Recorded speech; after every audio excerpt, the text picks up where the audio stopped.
How to enable or disable live caption type responses during calls on Samsung Galaxy S26 Ultra.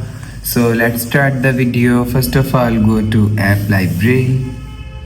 Now here, so click on settings app.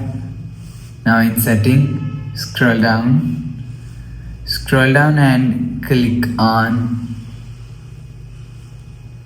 accessibility. So you will see accessibility is here, so click on accessibility. Now here, so click on hearing enhancement. So after click on hearing enhancement, you will see second option is live caption, so click on live caption.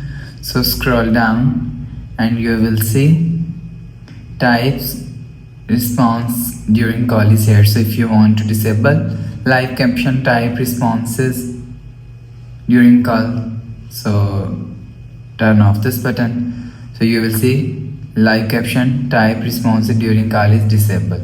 So if you want to enable live caption types responses call during, so turn on this button. So after turn on this button, you will see live caption type responses during call is enabled. So you will enable or disable live caption types responses during calls from here.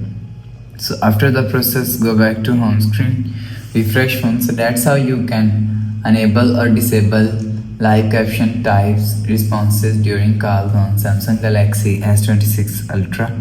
So if you like the video, please subscribe. Thanks for watching.